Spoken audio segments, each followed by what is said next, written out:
I had a hobby too. Mine happened to be guns and ballistics, and I studied guns and ballistics as much as I could, and I wrote an article about high velocity.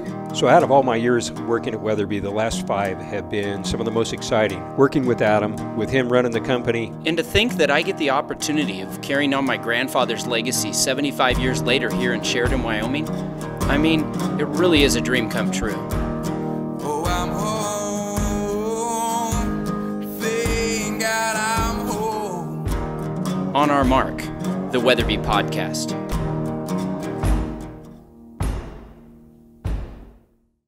All right, here we are, June 13th. Grand opening just happened. You're literally the first person in the podcast studio today.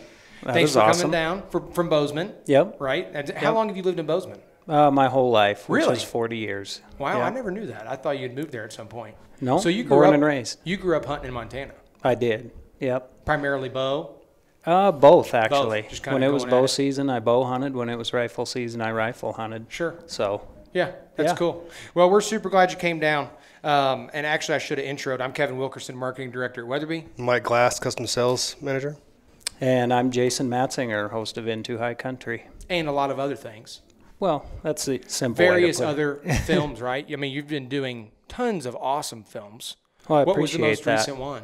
The most recent one was titled The Circle of Life that I did with the Wild Sheep Wild Sheep. Foundation. And Yep. it showed, I know I saw it at Wild Sheep Show this past year. Yep, they Was showed that- kind of a condensed version, but yeah. Sure. Where could somebody find the full version? Amazon Prime would probably Okay. be the best, quickest place, or Sure. Wild Sheep Foundation's YouTube page also has it available Full on length. there. Yeah, Full length. which Cool. is 44 minutes. And did you do something? I hope I'm not wrong with this, but you did something with RMEF too, right? I did, yeah. Okay. So over the last few years, I've kind of taken a lot of pride in partnering with conservation organizations that are close to me and what I love, and trying to tell their story. Sure. And through telling their story, also tell the story of the animals in which Sure. they're trying to help Yeah. in their habitat. So Yeah. it all started with Project Elk, and that was through the Rocky Mountain Elk Foundation. Sure. It was kind of kicked it off for me. I was able to get some really cool footage and have an opportunity that I just felt like deserved so much more than a half-hour episode Yeah, of a for TV sure. show. Yeah. So- and a little bit more in-depth information on everything in general. Yeah, I mean, through Project Elk, we taught people how exactly hunting is conservation if you've never been born and raised in a hunting family. And, basically taught people the yearly life struggles of an elk, what they need to thrive and survive through spring, summer, winter, and fall. So, and we've done that then with the Mule Deer Foundation and Project Mule Deer, and now most recently the Circle of Life with Wild Sheep. Yeah. So it's been fun, a lot of work that I love, but just, the opportunity to learn from people, whether it's for sheep or elk or mule deer, that have dedicated their entire lives to learning one facet of this animal or one thing, about them. So, yeah, I feel like I've gotten a front row college, course from the best that there is as far as Western big game. Sure. So In- it's been so much fun and so inspiring. In Circle of Life, don't you harvest an animal on that? Yeah, I do get a bighorn sheep on Montana? that film. Yeah, I was able to draw a bighorn sheep tag in the Missouri breaks. And didn't we talk? I think we talked at sheep or something like that. But haven't you shot 2 sheep up there? I have, Okay. yeah. I've drawn 2 Missouri break sheep tags. Wow, which harvested is, both. Yep. Wow, that's awesome. So I'm the most lucky sheep hunter of all time, but I'm also the most hated sheep hunter of all time, too. 2 draws Yeah. and two harvests. And my dad leads the charge with the torches and pitchforks, too. So. He can't stand it. That's awesome. Well, in all fairness, he's been putting in his whole sure. life, and he's just an example of so many people who have been putting in their whole life, and Yeah. I just feel super lucky. So I wanted to, take that opportunity and make the absolute most of it that I could for, not only my hunt, but just the animal themselves. Yeah, that's great. And we, here at the grand opening, we had Wild Sheep and RMEF out Yep. in the parking lot raffling off a bunch of a couple rifles, and I heard that went really well. Obviously, just ended, but we had BHA, RMEF, Mule Deer Foundation, all kinds of stuff here helping us today launch the grand opening in the new facility, and it's been fun, and it's been a good time. It's been about a year coming, but we're glad we're here, and we're also really glad to be partnering with you now that we're in Wyoming. You're in Montana. You make phenomenal content, and we're really glad that you'll be using the Weatherby in this coming season. That. And just to tease it, as we do in all of our podcasts so far, but we've got some great stuff coming out this fall, and we're excited for you to be using it in the field. No, I can't wait. Yeah, it's been getting teased, and I'm excited to see it. This facility, just to be here, be a part of what you guys have been working on is really special to me, and yeah, I'm just stoked to see the rest of everything you guys have been working on. And your tour's coming up here in just like an hour. Yeah. So you'll be seeing the whole thing, which is cool. What this fall? What kind of hunts? You got anything already on the books?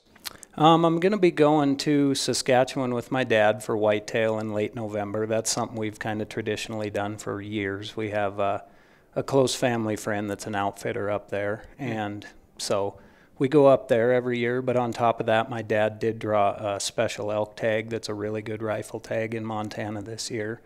And it's kind of like if I had my choice of any tag of any animal, he got it. And so I'm really jacked about just being there with him. Sure. And you say is that a bow or a rifle? Rifle tag. So when is that in Montana? October? I think usually moved it back, like right? Mid-October is when our rifle season starts. I was talking to a couple friends up there, and I heard that they had moved it back maybe a week this year. Boy, that I can't say either. for sure. I don't know. Hearsay on the podcast. I don't think you could lead the charge anymore then for your 2 sheep tags. And if he's got your dream tag, your dream tag, you shot 2 sheep. So that's pretty unfair. Yeah, there you go. Yeah, so what comes around goes around. We have a segment on the podcast that we call the Weatherby Top 10. The Weatherby Top 10. And this essentially is just 10 super quick questions. Okay. Just kind of random. Sweet, I like it. Some of them are super random, but just let's give it your best shot. Okay. Where were you born? Bozeman, Montana. We've talked about that.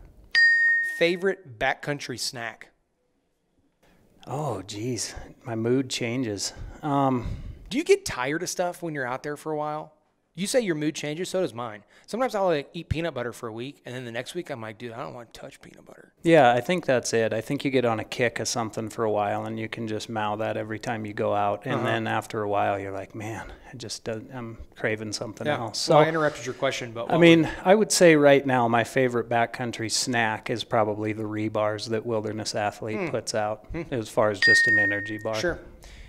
If you were a wild game animal, what do you think you would be? Oh, man. We got someone smiling in the corner of the podcast room, by the way. But I think she has an answer, but you have to answer. I don't know. If I was a game animal, what would I be? I'd probably closely relate to, like, I would say a mountain lion. Yeah? Yeah. Have you ever shot a mountain lion? Yeah. You have? Yeah, I used to have dogs for years. So you chased a lot of lions. Sure. And love it. It just, I've gotten so busy the last couple of years I haven't had a chance to, but I've always been fascinated with the lions and the way they think and the way they hunt. So. Yeah. How many states have you lived in? We already talked about this. Let me think about that. I mean, I have a Montana education, so one. Favorite experience so far while hunting? Is there one thing that really stands out, an adventure you've been on that really, you're like, man, that was a top experience? I feel like, there's so many that stand out, but I feel like one that always comes up was a moose hunt I did in British Columbia in September. My mom had passed away in August. My dad and I had this moose hunt planned. When my mom passed away, we kind of hem-hawed on whether we wanted to still go on it or not, and we did. And it just turned out to be an incredible hunt. I shot a moose with my bow at like 5 yards, and it was just in the midst of all that going on in general life. Got to go out there and do that. So, one of those things you weren't sure if you had time for kind of ended up being exactly what we needed and sort of would set the pace for that. Favorite state to hunt? Man, I love Montana. Yeah, I would too. Historical person you could take on an adventure? Anybody in history, hunt, adventure, something like that. Spend some time with them. I would have to be Theodore Roosevelt. Oh, Haven't gotten that one Yep. yet. I like that one a lot. What is or was your dream hunt? Has it happened, or do you have something that you got right now that you're like, that's what I want to do? Moose for a long time was my dream hunt. And then you culminated it in that same trip? Yeah, I mean, as you grow as a hunter and kind of notch off those checks, you know, on your bucket list. Now, for me, it's Doll sheep, and that's I've planned to do that next year. Yeah, awesome. Do you have any pets? I do.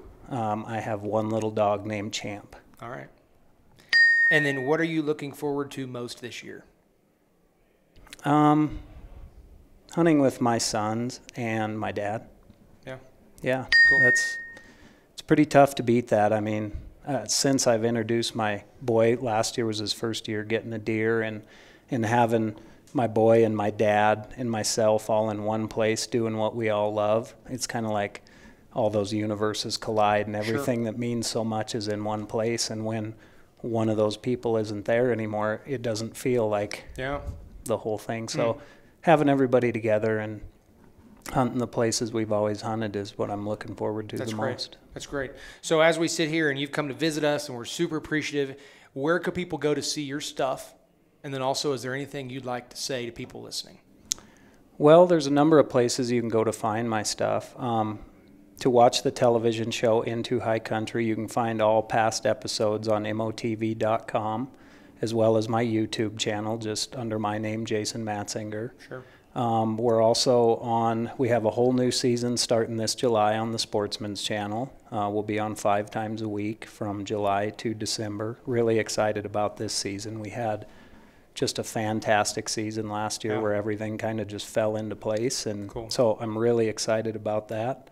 And then, all the short films, you can find those on elknetwork.com or Amazon Prime. Cool. Hey, man, thanks for sitting down. Thanks so much for coming down and spending the day with us. Well, thanks. And it's great to have you on board, and we're excited to see what happens. Heck yeah, I feel honored to be here on such a big day for Weatherby. Cool. It's quite an honor. Thanks so much. Thank you.